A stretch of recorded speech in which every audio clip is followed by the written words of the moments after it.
मुख्य समन्वयक विठ्ठलराव गायकवाड, त्याचप्रमाणे बौद्धाचार्य चौरे, बाळासाहेब ननावरे, जयदत्तराव आखाडे, त्याचप्रमाणे बनसोडे ताई, बालेसाईन ताई, या ठिकाणी उपस्थित लोंढे कुटुंबीय, आपण सर्वच धम्म उपासक आणि उपासिका. आजचा जो कार्यक्रम आहे वास्तविक हे धम्म चिंतन शिबिर आहे आणि धम्माचं चिंतन करत असताना एक गोष्ट प्रामुख्याने मला या ठिकाणी आठवते की ज्यावेळेस भारतामध्ये अस्पृश्यता निवारण्याचे काम बाबासाहेबांनी सुरू केलं होतं, तो काळ जवळजवळ 1920 पासून ते 1927 पर्यंतचा काळ हा अतिशय महत्वाचा मानला. त्याच काळात डॉक्टर बाबासाहेब आंबेडकरांचं शिक्षण चालू होतं. त्याच काळामध्ये बाबासाहेब अमेरिके येऊन परत आल्यानंतर या ठिकाणी अस्पृश्यता निवारण्याचं काम करण्यासाठी रावबहादूर सी.के. बोले म्हणून कोकणामध्ये एक अस्पृश्यता निवारण्याचं काम करत, आणि त्यांचा एक ठराव होता. ठराव हा अस्पृश्य लोकांना पाण्याचा तलाव जो आहे पिण्याच्या पाण्याचा हा खुला करण्यात यावा, अशा प्रकारचा एक ठराव त्यांनी त्यावेळेच्या प्रांत अधिकाऱ्याला सांगितलेला होता किंवा मांडला होता, परंतु त्याच्यावरती कोणतेच व्यक्ती काम करत नव्हते. परंतु नुकताच अमेरिकेहून शिकून आलेला तरुण म्हणून ज्यांना डॉक्टर साहेब त्या काळात फक्त म्हणण्यात येत, त्यांना बाबासाहेब त्यावेळेस म्हणण्यात येत नव्हतं, डॉक्टर साहेब त्यांना फक्त म्हणण्याचे, आणि त्यांनी हा प्रश्न सर्वात प्रथम हाती घेतला आणि त्यांनी त्या ठिकाणी इतर समाजातील तरुणांना गोळा करून काही जे लोक त्या काळात उत्साही होते त्यांना एकत्रित करून महाडच्या 14 तळ्याचा सत्याग्रह करण्याचं त्यांनी ठरवलं. खरं तर सत्याग्रह या संदर्भात बाबासाहेबांनी अनेक प्रकारे सत्याचा आग्रह कसा असतो आणि सत्य कसं साकारायचं असतं याविषयीचं आपलं मत, आपले विचार त्या काळामध्ये त्यांनी सुरुवातीला स्थापन केलेल्या मूकनायक या वर्तमानपत्रामध्ये ते छापून आणत होते की सत्याचा आग्रह कशा प्रकारचा असतो. दुसरं बहिष्कृत भारत नावाचं त्यांचं एक वर्तमानपत्र होतं, त्याच्यातही त्यांनी त्या संदर्भातलं लेखन करून ठेवलं. इतकंच नाही, सत्याग्रहाची कल्पना ही गांधींची आहे आणि गांधीचा सत्याचा आग्रह आणि बाबासाहेबांनी सांगितलेल्या सत्याचा आग्रह याच्यामध्ये फरक. गांधींचं केलेलं चिकित्सक पद्धतीचं विश्लेषण हे महाडच्या 14 तळ्याच्या निमित्ताने एक विशेष अशा पद्धतीने ठरलं. मी सगळं इतिहास यासाठी सांगत आहे की मुळातच बाबासाहेबांनी ही अस्पृश्यता कशा पद्धतीने त्याचं निवारण करता येईल, त्याला समूळ कसं काढून टाकता येईल यासाठी केलेला हा पहिला त्यांचा प्रयत्न होता. मुळातच महाडचा सत्याग्रह झाला. बाबासाहेब पाणी स्वतःच्या हाताने ते ओंजळ भरून पाणी पेले आणि त्यानंतरचा झालेला समग्र समाजातला जो काही उठाव होता, जो विरोध होता, तो इतका जहाल होता की अस्पृश्य लोकांना त्या ठिकाणी अनेक वेळा त्यांच्यावरती हल्ले करून त्यांना मारण्यात आलं, त्यांना जागोजागी पकडूनही त्यांना त्या ठिकाणी मारण्यात आलं आणि त्यांचा तो सत्याग्रह हा समूळपणे नष्ट म्हणजे मिटवण्यात आला. सांगायचं तात्पर्य एकच आहे की त्यावेळेस बाबासाहेबांनी जे भाषण केलं आणि ज्या लोकांना वाचता येत नव्हतं, लिहिता येत नव्हतं, ज्या लोकांना कोणत्याच प्रकारच्या गोष्टी समजत नव्हत्या, फक्त एकच कळत होतं की आपल्याला आपले हक्क आणि अधिकार पाहिजे. त्यांच्यापुढे जे प्रश्न होते ते प्रश्न पाणी पिण्याच्या संदर्भातले प्रश्न होते. आणि म्हणून बाबासाहेबांनी अशा प्रश्नाला हात घातला की ज्या प्रश्नातून माणसाची जी जीवनाची जी काही वृत्ती आहे किंवा माणसाचा जो काही सर्वात महत्वाचा जो हक्क आहे, त्या निसर्गातील असणाऱ्या अन्न, वस्त्र आणि निवारा, पाणी यासारख्या गोष्टींवरती जो हक्क असला पाहिजे, जर आम्ही या धरतीचे मनुष्य आहोत तर आम्हाला देखील या प्रकारचे सर्व अधिकार असणे गरजेचे आहे. हा प्रश्न बाबासाहेबांनी त्या ठिकाणी भाषण करताना पहिल्यांदा निर्माण केला. आणि त्यांनी त्या सभेची तुलना फ्रान्समध्ये झालेल्या क्रांतीशी केलेली आहे. फ्रान्समध्ये स्वातंत्र्य, समता, बंधुता आणि न्याय अशा पद्धतीची जी विचारधारा निर्माण झाली होती, तेच विचारधारा बाबासाहेबांनी सर्वात प्रथम महाडच्या 14 तळ्याच्या सत्याग्रहाचं भाषण करत असताना त्या ठिकाणी केली. बाबासाहेबांच्या पुढे प्रश्न होते म्हणून बाबासाहेब त्वरित त्या ठिकाणी कामाला त्यांनी सुरुवात केली. आपल्यापुढे प्रश्नच नाही, आपल्यापुढे समस्या नाही, त्यामुळे कोणतं काम करायचं हे आपल्याला अद्यापही स्पष्ट झालेलं नाही. आणि म्हणून जसं बाबासाहेबांनी ही चळवळ चालू केली होती अस्पृश्यता निवारण्याची, सर्व हक्क आणि अधिकार संपादित करण्याची, तेव्हा असं वाटत नव्हतं की बाबासाहेब या भारताचे संविधान लिहितील. इतकी जास्त जहाल हिंदुत्ववादी विचार सांगणारी विचारधारा त्या काळात अस्तित्वात होती. सांगण्याचं तात्पर्य काय, जे आपल्याला आज प्राप्त झालेलं आहे त्यासाठी मोठा संघर्ष करावा लागलेला आहे आणि मोठ्या संघर्षातून आपलं आज आयुष्य उभं आहे. आणि हे आयुष्य केवळ आणि केवळ बाबासाहेबांनी केलेल्या या सर्व संघर्षामुळे आपलं आहे.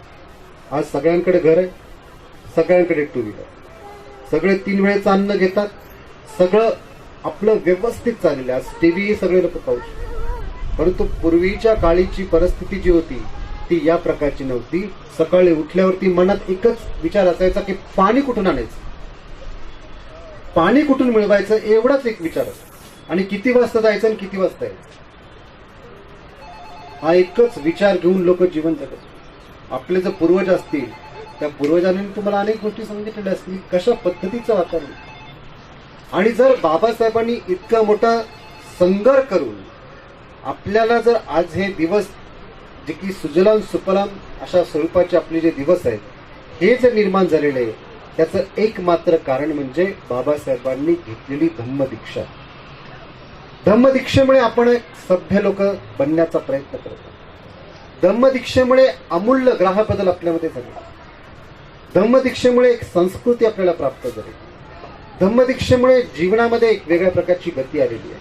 अन्यथा आपल्याला अशा प्रकारची गती प्राप्त झाली नसती, आपला विकास झाला नसता जर धम्म, भगवान गौतम बुद्धांचा धम्म आपल्याला बाबासाहेबांनी दिला नसता. आजही आपण जसं इतर जाती धर्मातील लोक आजही त्या जातीमध्ये जीवन जगतात, त्या धर्मामध्ये जीवन जगतात, परंतु त्यांची उन्नती आणि आपली उन्नतीमध्ये फरक आहे. बाबासाहेबांनी सांगितलं की शिक्षण घ्या तेव्हा समाजाची उन्नती होऊ शकते. आणि ज्यांनी शिक्षण घेतलं त्यांची उन्नती, ज्यांनी शिक्षण घेतलं नाही त्यांची अधोगती. जे लोक पूर्वी अगदी खूपच गरीब परिस्थितीमध्ये जीवन जगत होते त्या लोकांचे आज तुम्ही पाहिले तर बंगले आहेत, त्यांचे फ्लॅट्स, त्यांच्याकडे सर्व श्रेणीच्या गोष्टी ज्या त्यांना प्राप्त झाल्या नव्हत्या. केवळ आणि केवळ शिक्षण आणि बौद्ध धम्माचा स्वीकार याच्यामुळे त्यांचं जीवन बदललेलं आहे. म्हणून आज जर आपल्याला आपल्या जीवनामध्ये जर बुद्ध धम्म समजलाच नाही तर आपल्या जीवनाची गती ही पुन्हा त्याच दिशेला जाऊन पोचून जाईल ज्या दिशेने तुम्ही आला. कारण हे सर्व चक्र आहे. आज तुमच्याकडे गरिबी आहे तर उद्या तुमच्याकडे श्रीमंती होऊ शकते. तुम्ही आज श्रीमंत आहेत, तुम्ही उद्या गरीब होऊ शकता. हे चक्र आहे. तुम्ही अनेक वेळा हे सगळं अनुभवलं असेल. आणि हे सगळ्या अनुभवातून जर आपण जर कोणतीच गोष्ट शिकत नसेल, आपण जर हे सर्व टिकवत नसेल, आपण हे सर्व संवर्धित करत नसेल तर आपलं इतकं अज्ञानी आपणच आहोत. आणि म्हणून खूप आवश्यकता आहे धम्माची अभिवृद्धी करण्याची, धम्म जाणण्याची, धम्म शिकण्याची अभिवृद्धी ही आपण करणे खूप आवश्यक आहे. परंतु आज सगळ्या बुद्धविहारांची परिस्थिती जर पाहिली ती अतिशय खराब आहे. बुद्धविहार चांगली आहे, कोणीतरी नगरसेवक, कोणीतरी आमदार, खासदार अशा लोकांनी बांधून दिलेली बुद्धविहार आहेत आणि चांगल्या प्रतीची बुद्धविहार आहेत.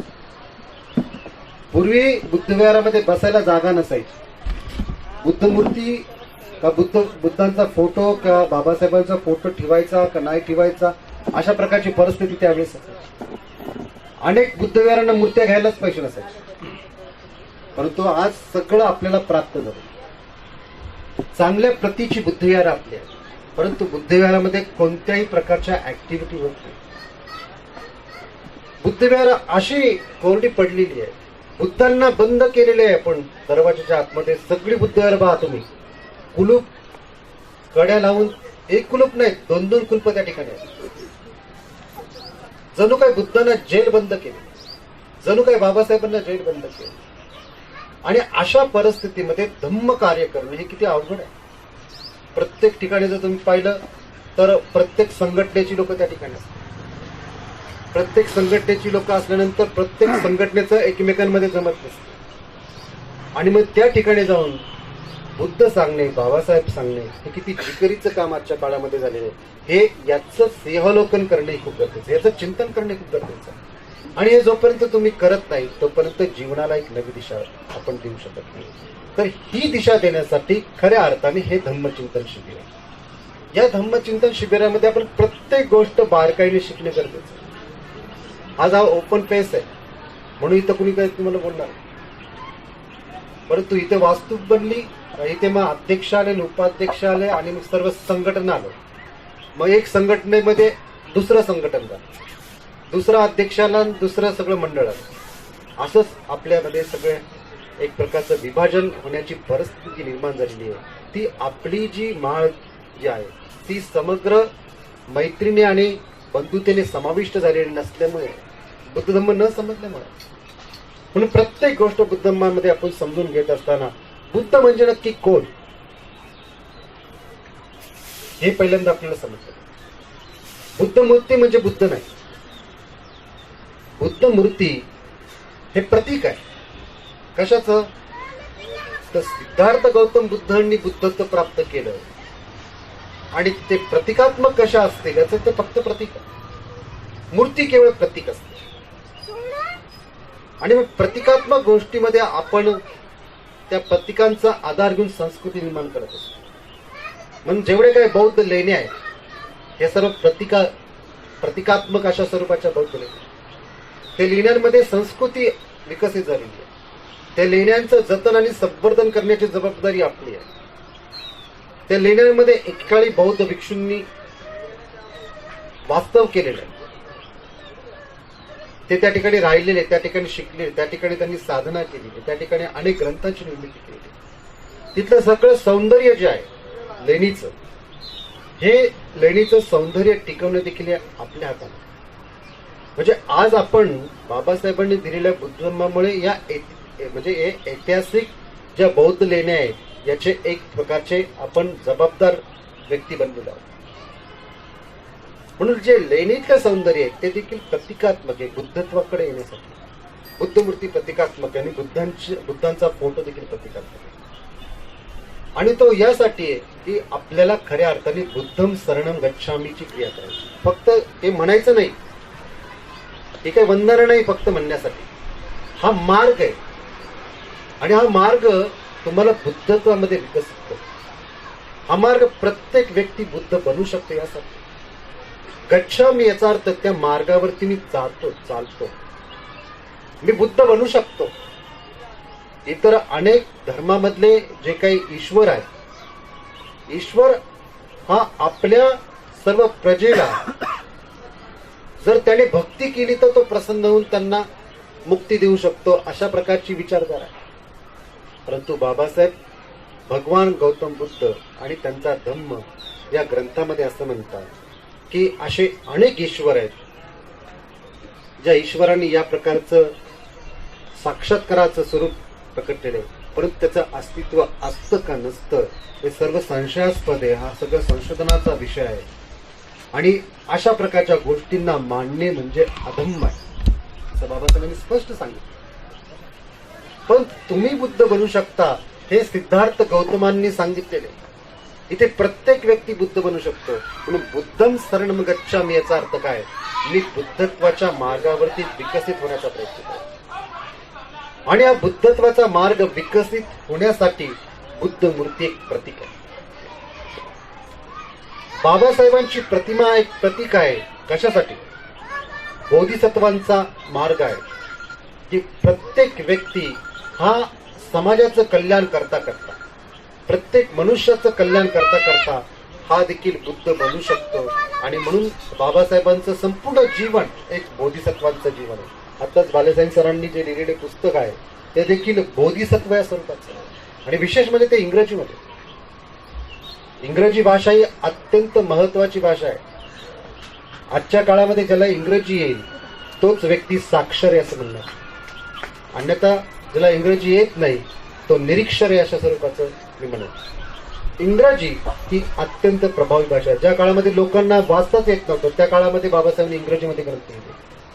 पण कशासाठी लिहिले असतील इंग्रजीमध्ये? इंग्रजीमध्ये यासाठी लिहिले असेल की जगामध्ये जे आधुनिक विज्ञान जे निर्माण झालं, आधुनिक विज्ञानाच्या शाखा ज्या तयार झाल्या, त्या आधुनिक विज्ञान शाखा तयार होत असताना जे जे लोक त्या विज्ञान शाखेचा वाचन करून त्या विज्ञान शाखेचा उपयोग आपल्या जीवनामध्ये करण्याचं काम करत होते, त्यामधले बाबासाहेब एक सगळ्यात महत्वाची व्यक्ती आहे. बाबासाहेबांनी प्रत्येक गोष्ट लिहिताना ती इंग्रजीमध्ये यासाठी लिहिलेली आहे की जगातील लोक त्याचा आधार घेतील, जगातील लोक त्याचा विचार करतील आणि म्हणून जगातील लोकांनी त्याचा विचार केला. आज तुम्ही पाहात की बाबासाहेब सगळ्या लोकांनी स्वीकारले.